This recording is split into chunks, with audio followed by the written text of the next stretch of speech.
Before Patton landed in North Africa, Rommel was already warning Hitler about what was coming. October 25, 1942. The Western Desert, Egypt. Field Marshal Erwin Rommel stepped off the plane at the airfield near El Alamein. He'd been in Austria for weeks, his body racked with amoebic dysentery, jaundice, and infected boils. Hitler had ordered him back 2 days earlier. Deputy General Georg Stumme was dead. Heart attack during a British attack. Half of Rommel's armor was already destroyed, and now Rommel was back to salvage what remained. He drove immediately to the front. What he saw through his binoculars made his blood run cold. Tanks, dozens of them, rolling forward through the dust and smoke with mechanical confidence across terrain that should have broken their tracks. But these weren't the British Crusaders and Matildas his panzers had been destroying for 2 years. These were different, taller, wider, moving with a power that spoke of industrial might. M4, Sherman tanks, American tanks, 252 of them, their first week in combat anywhere in the world. The battle had started on October 23rd, with 882 British guns, firing approximately 529,000 shells across a 40-mile front over 5.5 hours. The largest bombardment Rommel's forces had ever experienced in the desert. At dawn on October 24th, the Sherman tanks had rolled forward for the first time. Rommel understood immediately what those Sherman tanks meant. America hadn't just entered the war. America had arrived in the desert before its soldiers had. And everything was about to change. Think about what Rommel was seeing when he returned to the battlefield. For 2 years, he dominated North Africa with inferior numbers because German tanks were simply better. The Panzer III and IV could outshoot anything the British fielded. German crews were better trained. German tactics were more aggressive. Rommel had turned the Western Desert into his personal battlefield, earning the nickname the Desert Fox by making British generals look like amateurs. Now he was staring at a tank that was better than his. Not marginally better. Fundamentally better. The Sherman carried a 75mm gun in a fully rotating turret.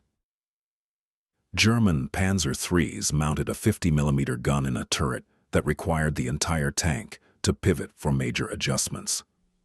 The Sherman had a Continental radial engine that produced 400 horsepower and could run for hundreds of miles without maintenance. German tanks broke down constantly in desert heat. The Sherman had wide tracks that distributed weight efficiently across sand. German tanks got stuck. But the specifications weren't what terrified Rommel. What terrified him was the mathematics. He knew what these tanks meant. America was producing them. Not dozens, not hundreds, thousands.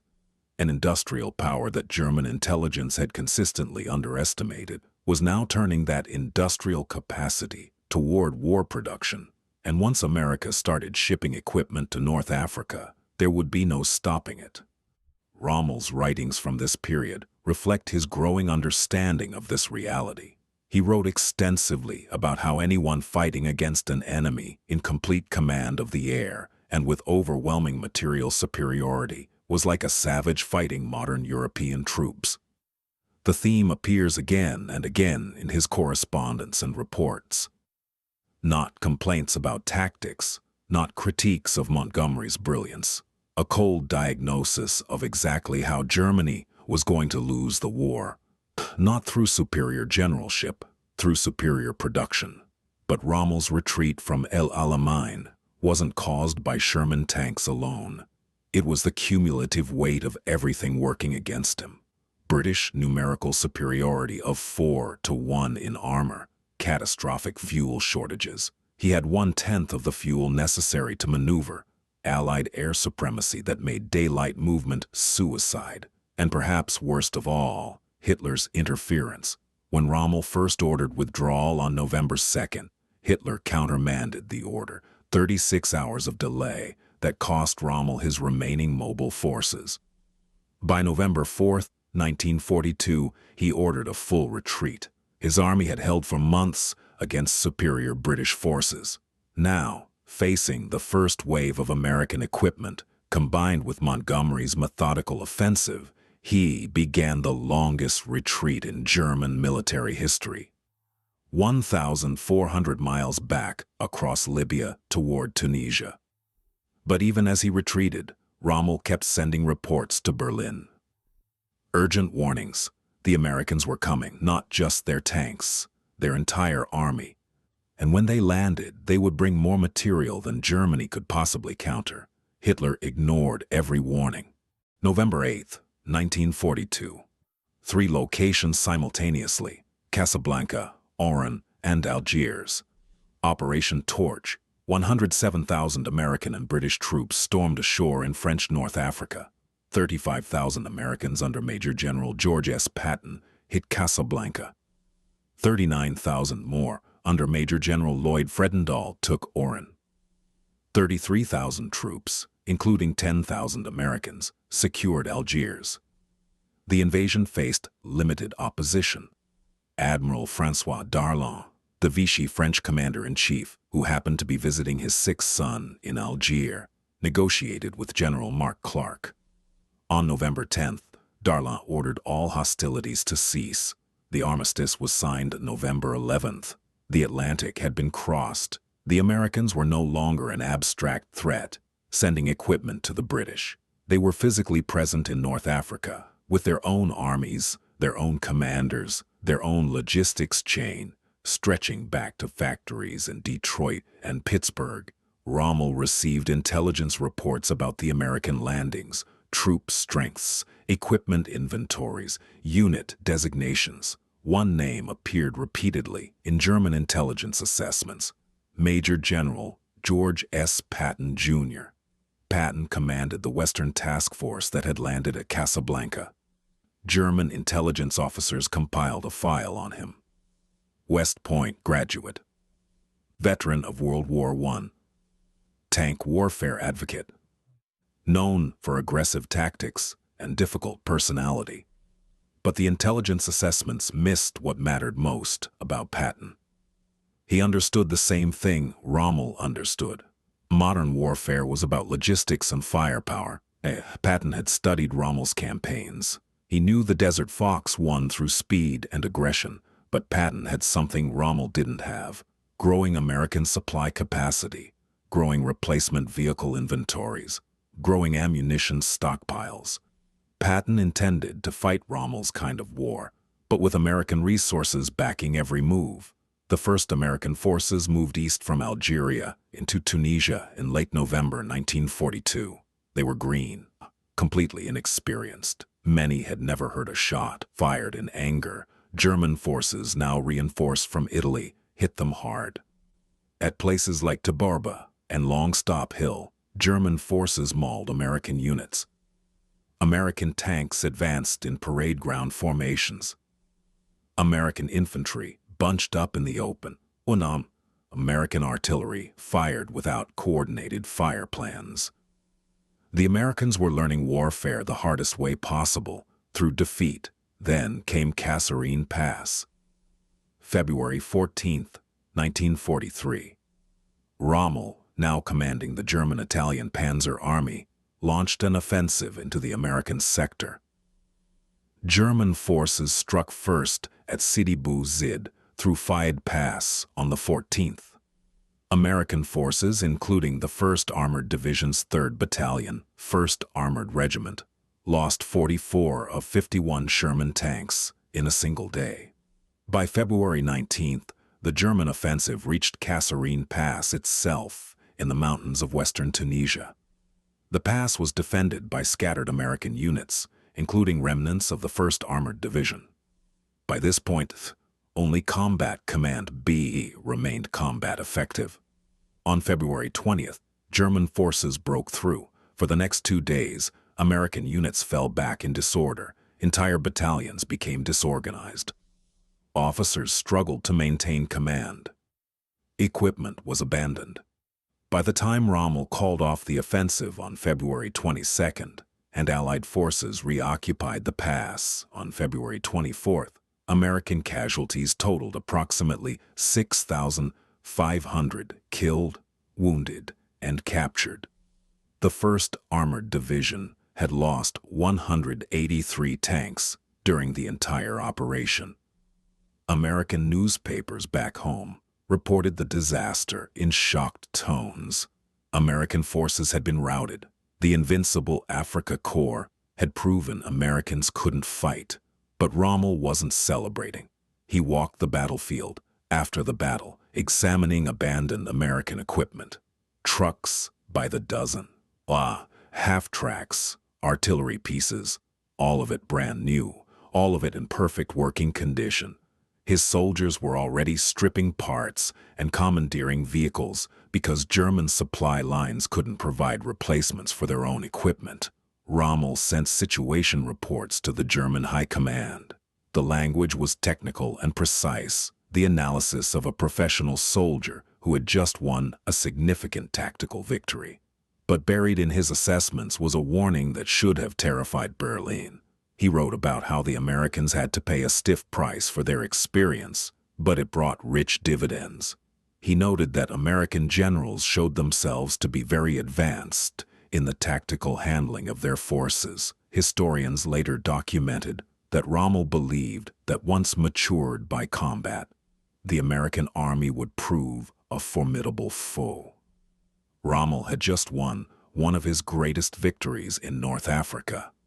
He had inflicted severe casualties on American forces, and his assessment was, they're learning faster than we can replace our losses. Because Rommel understood something fundamental. He had damaged American units at Kasserine, but he hadn't damaged American material capacity. Within weeks, the 1st Armored Division would be rebuilt. New tanks were already arriving from Casablanca. New recruits would replace casualties. The division that lost 183 tanks would be back in action. Germany couldn't do that. When Rommel lost a panzer company, those tanks were gone. Replacements took months to arrive, if they arrived at all. When American units lost equipment, new equipment arrived within weeks. And the Americans were learning. March the 6th, 1943, the coastal road near Medellin, Tunisia. Rommel tried one more offensive. He needed to hit Montgomery's 8th Army before it linked up with American forces pushing from the west. If he could defeat Montgomery, he might create enough breathing room to stabilize the Tunisian front. He attacked with 3 panzer divisions, approximately 160 tanks. The 10th, 15th, and 21st Panzer Divisions, supporting infantry, mobile artillery, everything he had left. Montgomery was waiting. British intelligence had decoded German communications through Ultra. The 8th Army knew exactly when and where Rommel would attack. Montgomery himself had written to General Alan Brooke on the morning of the attack, "I have 500 6-pounder anti-tank guns dug in."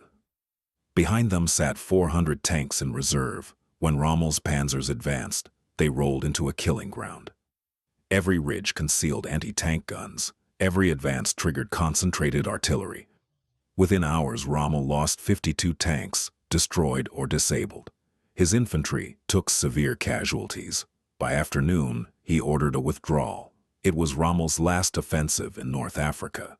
3 days later, on March 9th, 1943, Rommel flew out of Tunisia. Not by choice. He'd been ordered first to Rome for consultations with Commando Supremo, then to Hitler's werewolf headquarters near Vinnytsia, Ukraine.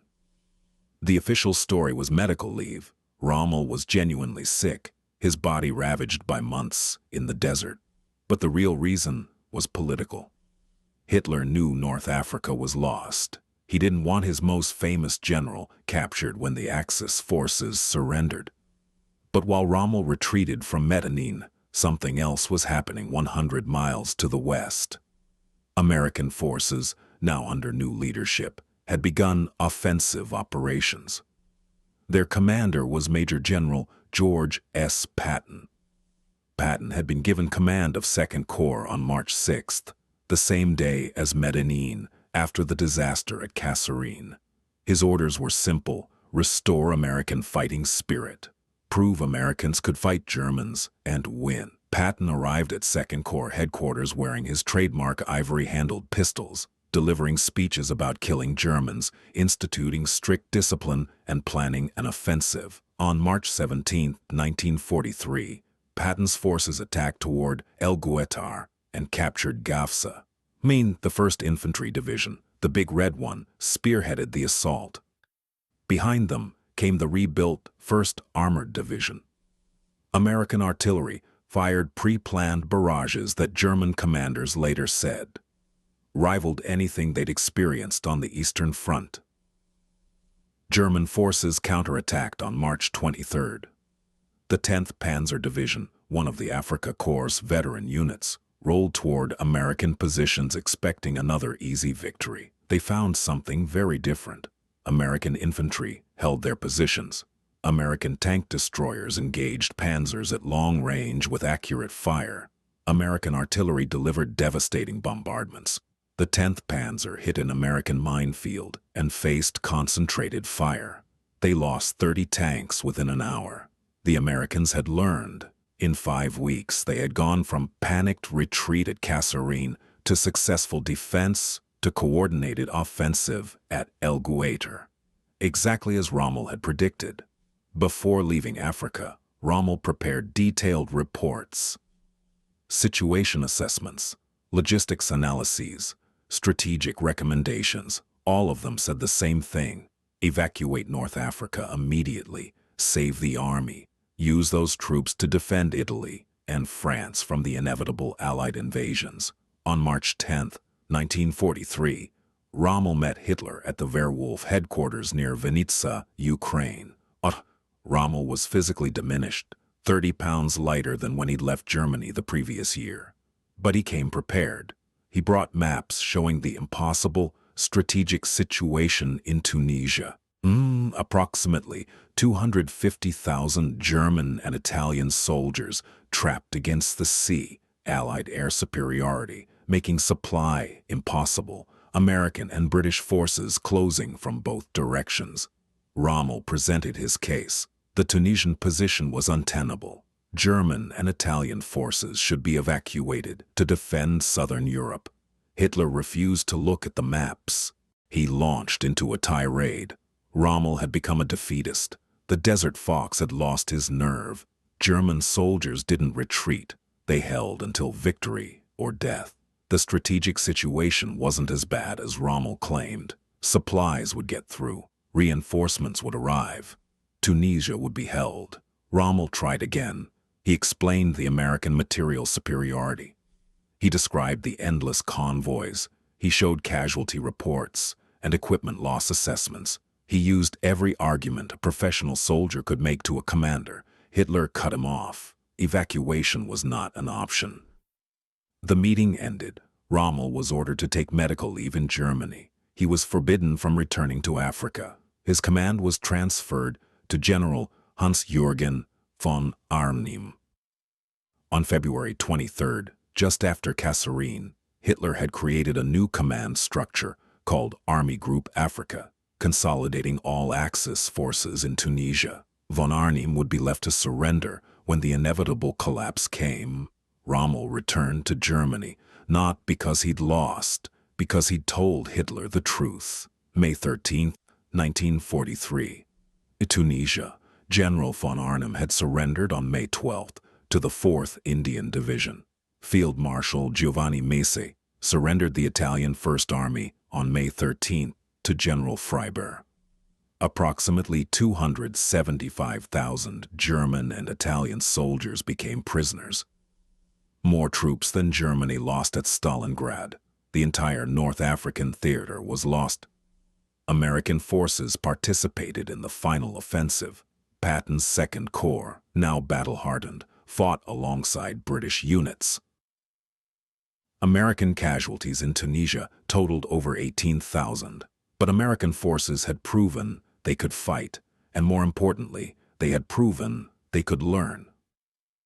Rommel watched the surrender from Germany. He'd been proven right about everything. The Americans would gain experience. Their material superiority would become overwhelming. The war in Africa was unwinnable once American industry turned toward war production. But being right didn't matter. Hitler had ignored his warnings.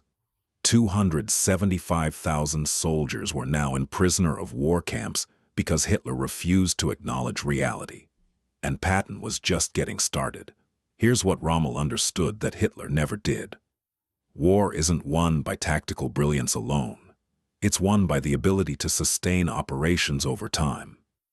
Germany had brilliant commanders. Germany had excellent soldiers. Germany had superior tank designs in many categories. But Germany couldn't replace losses faster than they accumulated. America could. When Rommel saw those 252 Sherman tanks at El Alamein in late October 1942, he wasn't just seeing a new weapons system. He was seeing the future, a future where German tactical superiority would be overwhelmed by American industrial capacity, where every destroyed Sherman would be replaced by 2 more, where American commanders wouldn't need to be as tactically brilliant as Rommel because they had growing resources to learn through trial and error. Patton represented that future, not because he was a better tactical commander than Rommel, but because Patton had something Rommel could never have: the weight of American industry behind every decision. Now, American supply lines in March 1943 weren't unlimited. There were still shortages, poor road networks, vehicle deficits, overextended logistics. But the trajectory was clear. American capacity was growing while German capacity was shrinking. Rommel tried to warn Hitler. He sent reports. He provided analyses. He flew to headquarters and presented maps. He explained exactly how Germany would lose North Africa and eventually lose the war. Hitler ignored every warning because admitting Rommel was right meant admitting Germany couldn't win. The tragedy of Rommel's North African campaign is that he diagnosed the disease correctly but lacked the authority to prescribe the cure. He knew American material superiority would be decisive. He knew evacuation was the only way to save the army for future battles. He knew tactical brilliance couldn't overcome strategic reality. He was right about all of it. By the time Patton landed in North Africa, the strategic equation had already shifted decisively. Not because American soldiers were better trained in November 1942, not because American commanders were more brilliant, because American factories were producing tanks faster than German factories could produce ammunition to fight them. That's what Rommel saw at El Alamein. Not just new tanks, the end of everything he'd built in the desert, the arrival of an enemy that couldn't be outthought or outfought, an enemy that could only be outlasted. And Germany didn't have time to outlast America. Patton would go on to become one of America's most celebrated generals. He would command armies across Sicily, France, and Germany. He would be compared to Rommel by military historians. But the real story isn't whether Patton was as brilliant as Rommel. The real story is that it didn't matter, because Rommel warned Hitler that brilliance wouldn't be enough to defeat the American industrial machine. And Hitler, like so many leaders throughout history who confused confidence with strategy, refused to listen until it was far too late. The Desert Fox had seen the future. It was painted olive drab, carried a 75mm gun, and arrived by the hundreds on ships from America. And no amount of tactical genius could stop it. What's your take on Rommel's strategic assessment? Was he right that industrial capacity matters more than tactical genius in modern warfare? Let me know in the comments. And while you're down there, tell me where you're watching this from. I love seeing how far military history brings us all together. If you're the kind of person who values deep dives into World War II's forgotten stories and untold perspectives, you belong here. Hit that subscribe button and join our community of history enthusiasts who refuse to settle for surface-level narratives. We're building something special here, and you're part of it. Until the next video.